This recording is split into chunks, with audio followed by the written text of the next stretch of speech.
Hey, it's Doom here from Dungeons and Doom Biscuit. We're back for part 2 of the Achaierai, and he looks dumb. Chances are this will not be the final product, and we will scratch all this. But if we don't, let's see how it turns out. I had my 2 oldest sons come down in between part 1 and this, and they made fun of it heavily, so I'm not feeling super good about it. All right, so the main part of their body seems to be yellow. So let's get some yellow paint. This is King's Gold Apple Barrel from Wally World. I'm just going to get a piece of cardboard here from handy dandy Pop Tart Backs. Get a soft brush, we can get all the cracks and stuff, and let's paint this guy yellow.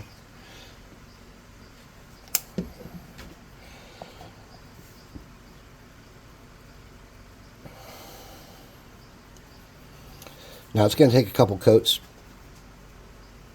most likely. Because I was dumb and primed him in black. And then after I did that, because I was actually trying to see if he even looked like he was usable, so I primed him in black first so I could kind of get a good look at it. And then I was like, oh, I should have primed it in white. And then I was like, oh, I'll do like a fake zenithal. And I started doing a fake zenithal, and then I was like, yeah, it's not going to help. So this is what we came up with. When I say we, I mean I suppose. But we're here working together, right? You're on my team, on Team Bad Mini.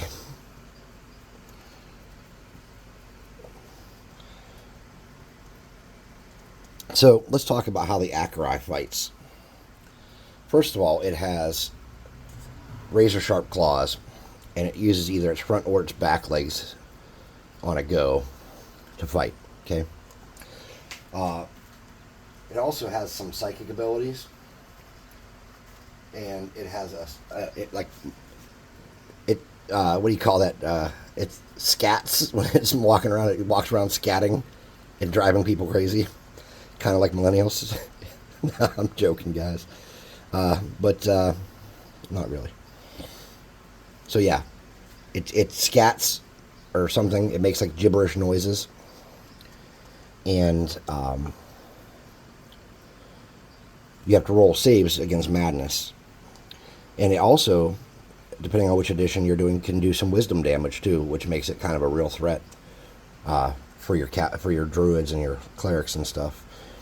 So if I were running this, I think the main thing would be that if it doesn't know you're coming, you're still rolling a save against the scatting, because none of us can stand scatting for any long period of time.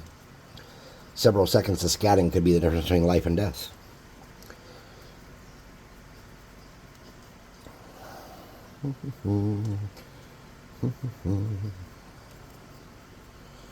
So as he's scatting and you're walking up to him, your players, or you, whatever, what I would do is I would say, all right, everybody, roll a such and such save, which would be a wisdom or intelligence based save depending on what system you're using, or maybe a personality based save depending on what system you're using. Charisma. I mean, there's so many systems out there, and I try not to make my videos for just one system. I try to make them for everybody, because I don't even play D&D anymore. I stopped using that system a while ago.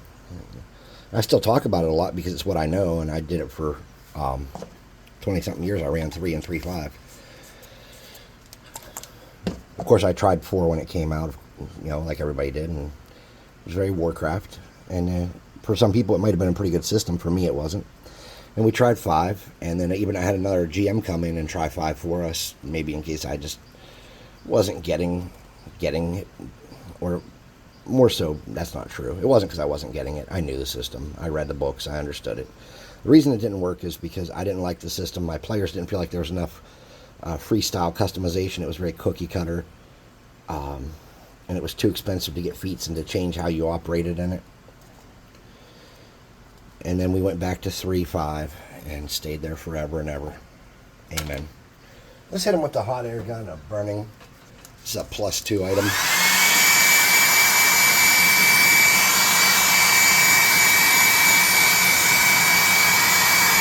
So yeah, so as you encounter this dude, like I said, the first thing I would say is you would have to make some kind of appropriate save. And then the next thing would be, there would be some awareness checks of sorts, whether it be spot or search or listen, or not search probably, but spot or listen or whatever it may be, awareness. I don't know, whatever you're using in your system to see if the bird notices you, or that, you know, you guys notice the bird. He's 15 foot tall, but he could be standing in a group of trees or something where you don't catch him right away, you know. And once you resolve that, and everybody knows who's where and doesn't know who's there, where and whatnot, that's where you would probably think to yourself, all right, I need to determine how fast this thing moves. Now, if we check the book real quick, it says he moves 50 foot, which is 10 inches in a turn. And he's 15 foot tall. So he's closing that gap, running like one of those monsters from Dark Crystal, probably. And I would say that he has these long, spindly, gross legs. So you could kind of go into a description about that, like, hey, you know, as you see the creature, everyone roll a general knowledge check, or a knowledge nature check, or a knowledge arcana check, or whatever knowledge you use. I use general knowledge as a kind of like a catch-all. Roll a general knowledge check. See if any of you know what you're looking at. And if they had like a 5, you might say, you've heard of many bird-like creatures, and nothing like quite like this creature, this beast. And if they had like a 15, you could be like, oh, you're pretty confident that this is a Achaierai. And if they had like maybe a 20 or 25 or something, you go, oh, this is an Achaierai. You've never seen one in person, but you've seen them in books, and you've read that they're terrible, semi-intelligent, evil-aligned creatures not from this plane. They are highly predatory and very territorial. You know you and your friends are in danger. We got the +2 hot air gun at burning. We're drying them off again. So, if your friends become maddened by this, chances are they're going to start doing dumb stuff.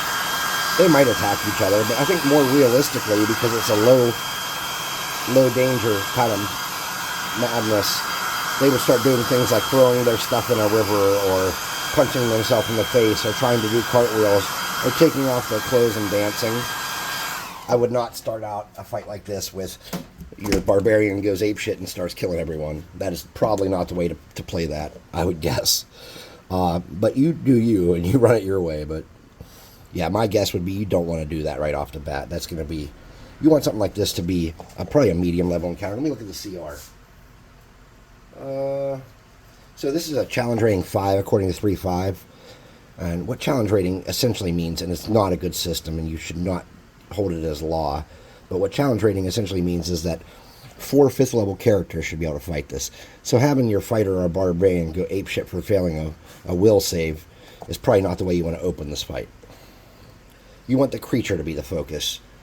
He is ridiculous and magnificent in so many ways, especially if you have such a dumb looking miniature of him on your table. And I don't know if they even make a miniature of this dude. I don't think they do. I knew what it was to look at it. I never even tried to pronounce the name. I just knew the picture and had seen it in the book a million times and ignored it because I thought it looked dumb. Sorry, guys. Maybe you love this creature. I think it's stupid. But anyways, so as we go into combat with it, he's got the gibber, and he's got a black cloud. 3 times a day, the Achaierai can release a choking, toxic black cloud. And anybody that's not him within 10 feet takes 2d6 points of damage instantly, and they must succeed on DC 15 Fortitude save or be effective for 3 hours, as if by the Insanity spell, caster level 16th. Seems a little bit strong. So they have the babble, or the bebopping, or, you know, whatever. And then they have the madness. Anyone that attacks it with any kind of thought detection or mind control or telepathic ability goes nuts, pretty much. And then it drains wisdom. So if it hits with this incorporeal touch attack, wait, that's an Aleps description. I'm a dumbass. All right, these things don't have a babble; they just have a black cloud. And but I think the babble is a good thing to add to them. I'm a dumbass. Just ignore me. I don't know anything about D&D. So anyways, I'm going to keep it as part of the Achaierai that they walk around, go and skeeb a bebop, a doobop, and stuff like that, because I think it's funny, and it makes no sense. All right, so we have that base coat down. And now on the official artwork in the 3.5 book, he's got some bluish green wing areas over here. So in order to capture that, I'm going to come back later and kind of do that. And for now, what we're going to do is we're going to use, and I don't like to do this on these cheap minis and these garbage minis, but I think it's going to give us a good effect. I'm going to get an orange speed paint and kind of hit him. And I think that's going to give us something better than I can accomplish in a short period of time working with you. We're already 10 minutes in and we just have base coats on them. So all this is not dry all the way, and that's okay. Perfection, again, is not a prerequisite to making a decent mini to throw on your table, is it? No. Not a bit. And this is picking up some of that weird texture we got too, and giving him not what I would call a really true feathered look. And to achieve that feathered look, and I think I talked about this in the first video, you could take the time, if you were interested, and cut a bunch of feathers out of cardstock or rubber or foam. Or you could even get clay and mold the initial sculpt out of clay and use a tool and do it. But we're trying to do this with materials everybody has in their house, which is a big, important part of this. Like stuff that you can get easily. That's really important to me to do that, because I want you to know that you don't have to have a bunch of money to make nice stuff for your table. His back tail feathers are a little more reddish, so I'm just going to come up part of the way on these and get in with the orange, and I'm going to come back and do the outer tips with a red.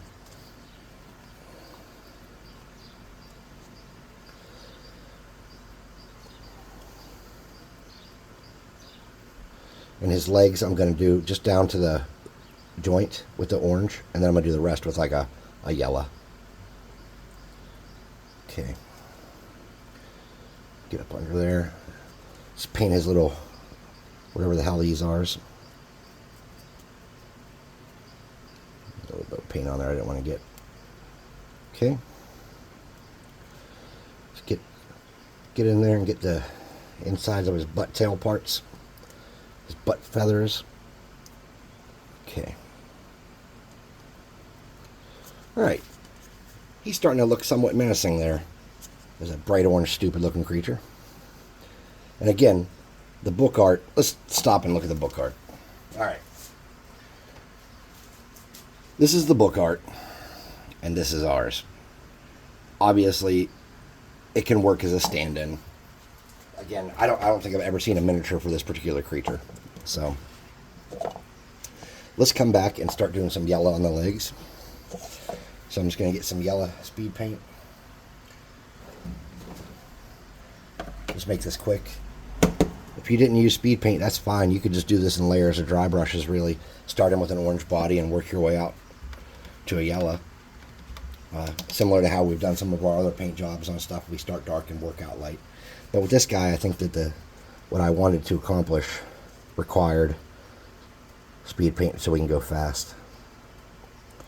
Then you can just kind of blend that yellow and orange together where you have to make it work.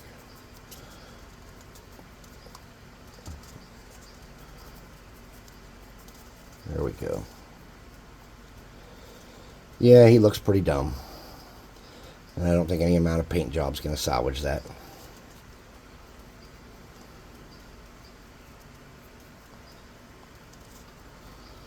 Alright, let's get some.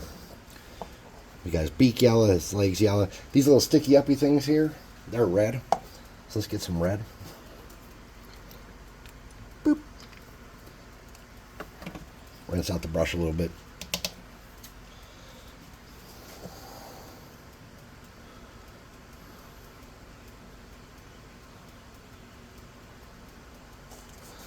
These little sticky uppy things are supposed to be some kind of feathers. They look kind of like a really crappy peacock feather thing. I don't think they're particularly nice. And on our model, they're just terrible looking.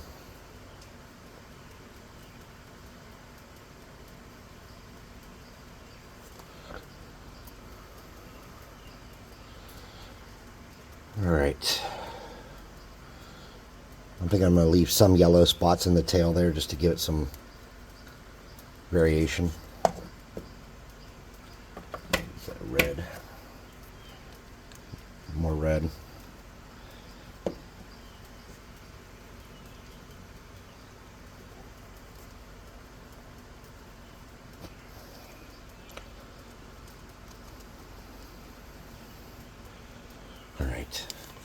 So here we go. We're looking like something like that. As this dries, we're going to have to come back in and lighten up his beak and maybe do some dry brushing and lighten up his legs a little bit because they're just a little too vibrant for me. I think what we can do right now is start painting that base a different color. So let me get that brush cleaned out. Let's get it working on that base. So I'm going to go back to this. This is that Apple Barrel Walmart Craft Burnt Umber. It's a dark brown. I use it on all these things, these cheap minis and stuff. And I even started kind of using it on some of the better minis too because I just like it so much.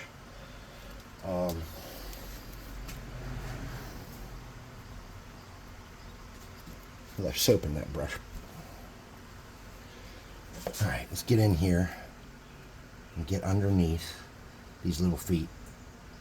And let's hope I was smart enough and left enough of a gap under there to get under them like I wanted to.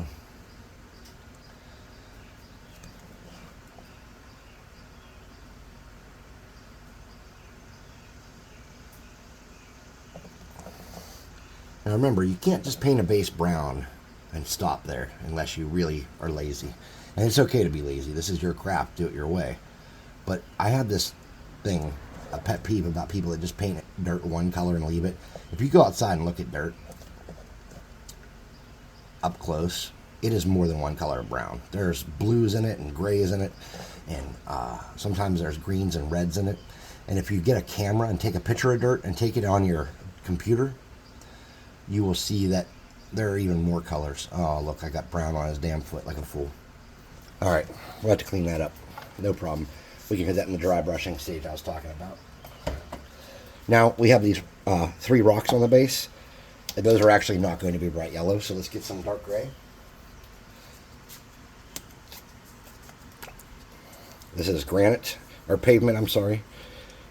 My favorite color from the Apple Barrel line. Apple Barrel, I use your paints a lot for this stuff, so maybe you should just send me some free pavement and burnt umber. Yeah, right, like Apple Barrel's watching. They don't care. They're like, we make Walmart paint. So, again, he's still looking a little doofy. We got to do something with those eyes. I'd like to see him dry a little bit before we try to tackle those eyes, though. So let's see. Let's hit him with the plus. Let me get a drink of this morning juice. We're going to hit him with the +2 hot air gun of burning. We're going to do it on a low setting. If your hot air gun of burning doesn't have a low setting, then just back it off some, because you don't want to melt the glue. You know, you put a lot of work into this so far, right? Melting the glue at this point would not help your cause.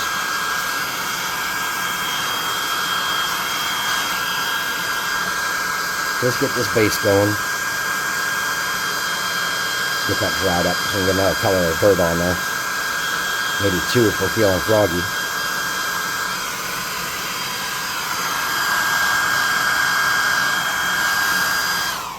Alright. He's not dry all the way, but he's dry enough that we can get going again. Alright. I'm just going to grab a lighter color. This is melted chocolate. It's a brown. It's another one of those Walmart cheap garbage paints. I'm using the same brush I just did the base with. I'm going to get this. I'm going to wipe some of it off. And I'm just going to kind of touch around like that and break up the monochrome of that brown. Because dirt's different colors. And we want it to look like that. And then I'm going to get a little bit of a lighter color. Or actually, I'll just get a lighter color and we'll mix them since I already have some out. This is khaki, and I use this a lot. This is like a good workhorse color for leather, not leather, I'm sorry, for sand and stuff like that.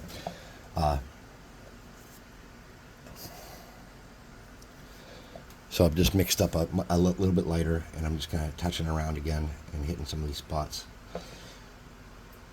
And you could go into dry brushes and stuff at this point if you really wanted to put that effort in. But again, we don't want to be here all day. We want to make something we can put on our tabletop to represent a monster. And that's really the goal, is that your monsters look different, not that you're making the most beautiful thing on earth. And I think that I forget that sometimes, because sometimes a craft will turn out well, and I'll really be pleased with it. But the truth is, we're trying to, without spending money, populate our table with representative monsters that make people go, oh crap, what is that? I've never fought a Achaierai. Well, they probably won't know it's an Achaierai. most of the time, because again, not a super common enemy. In with, all right, I'm gonna get a little bit of this brown in with that gray and lighten that up a little bit, and then I'm just gonna touch the tops of these rocks and just grab some of these little weird sticky uppies, just to give it a little interest. Now, on my fantasy minis, I've said this before in videos, if you watch, I always go around them in black. And then on my sci-fi minis, I do dark gray, and I do brown on my modern ones. But on these guys, I'm not going to try to do that. I think I'm just going to paint them all, and the base will be the dirt. So we got to do his eyes. So let's look at the book. His eyes are black with a little white shiny on them. I have, well, here, I have craft black right here.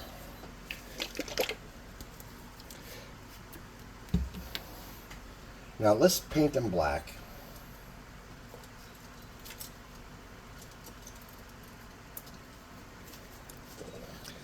And see if that's enough.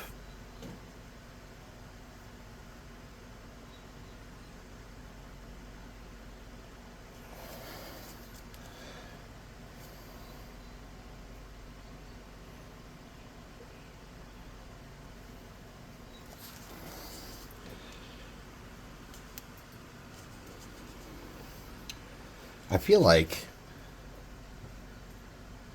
a gloss on that black when it's done would do wonders. Alright, so on their side they have a patch of feathers that is like green and blue.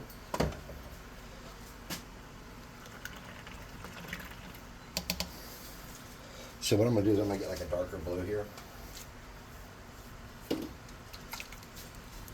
And I'm just going to kind of line out that area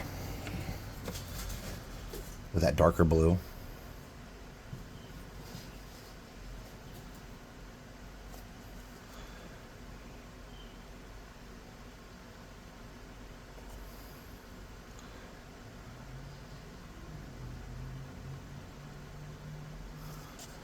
I'm going to try to do that evenly on both sides the best I can. And it's not going to be perfect, obviously. The smart thing would have been to build some little like sticky outy feather parts and to glue them on when everything else was done and made, so they were like 3D and puffy. Because I think they're supposed to be like, if they had actually had wings on their side that worked, this is where they would have been. But I don't know that. I was not part of the design team for this particular creature or any of the creatures. I invite you guys to get excited because it's Sunday morning, and instead of sitting somewhere boring listening to someone jibba jabba on, we're making a miniature. Alright, so we got the dark blue there, and it actually gave this guy a weird look.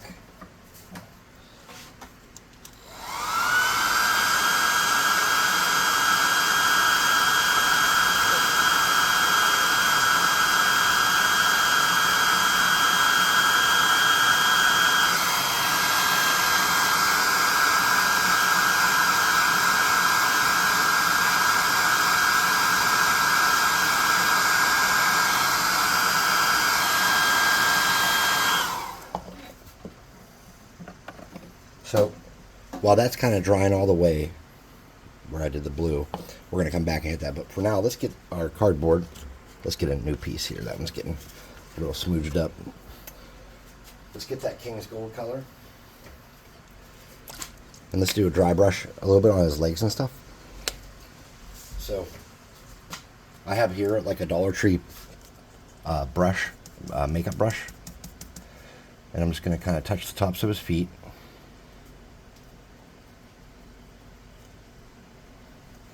And then I'm just going to come through here and hit some spots on the legs and doll those up because they were a little bright and a little too orange for what I wanted.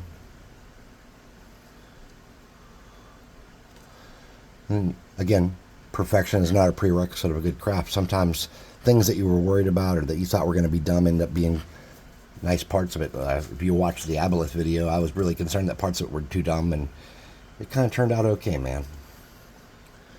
It was a little, the tin foil was way too noticeable on it, and it would have been better if I'd have been able to craft it in clay. But it worked out well. All right. Something like that. And you can even get a little fancier if you wanted to, but I'm not going to do that.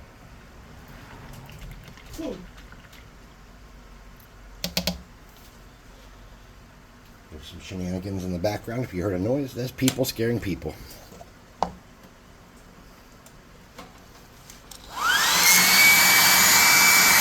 Alright, one more pass with the hot air gun of burning. Standard shot plus 2 item. And let's come back on that blue, the lighter blue. And then we're going to dry brush it, with, or not dry brush it, but hit some of the higher spots with a lighter green. So let's cover up that whole blue area with this little bit brighter of a blue. We're just going to go around the edges. And when you're painting on miniatures, a lot of people will say they can't do edge work and stuff like that. So I'm not saying I'm an expert, but like my trick is that I pretend I'm just drawing with a pen, and I just kind of follow the lines like I'm trying to color in the lines like a good kid. You know, I got a marker or a pen or a crayon or something, you know. And that works for me. It's just like a little more easier to identify it that way and do it than it is to say, oh, I'm painting this really fine thing and it's small and I'm going to screw it up.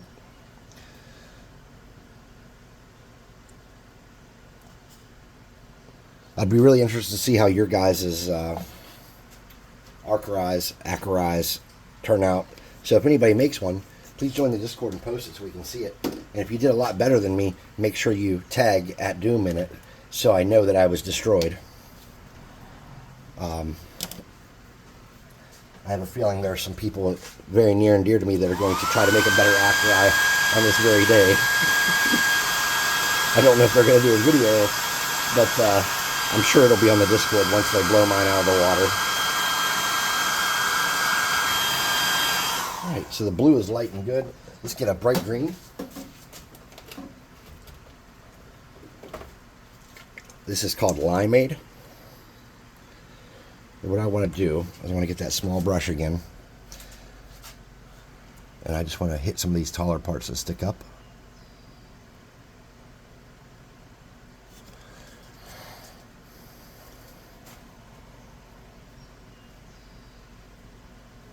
And it looks a little cartoony and silly. But I wouldn't say the reference art that we have to work with is too far off from that. Something like that. Okay.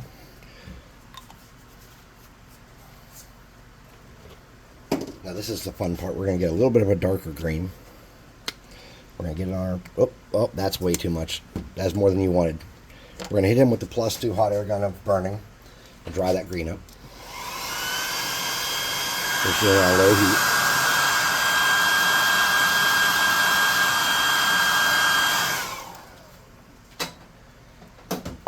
We're going to get that brush we just had. We're going to get some water in that green. We're going to make it really watered down. And then we're going to drag it all over that blue part. And kind of smear that around and wet blend that some. Okay. See that we're just getting it wet and we're dragging it over there. So when this dries, we will see some of that blue is still going to come through where it's at its thinnest and most watered down, and then it's going to have a green on the outside of it. Alright, so as always, thank you for watching. I do appreciate it. I know a lot of these YouTubers are all like, oh, my videos are so good, and I'm just like, I made this in my basement. So thanks for watching. I really do appreciate it. If you stuck out to the end, do me a favor, hit like and subscribe if you want. If you don't, that's fine too. Believe it or not, it actually doesn't even cost anything. It's free to like me. And there's also the option of turning on your notification bell, which I didn't even know was a thing until recently. So if you want to hit that, I guess do that. This guy's going to get a nice clear coat so that he's not shiny at all. And then I'm going to come back and I'm going to do a gloss on his eyes. And then we're going to take him upstairs and get some thumbnails and put them on my little spinny thing I bought. If you like what we do here, check out our website. It's in the description. There's a link to our Discord as well.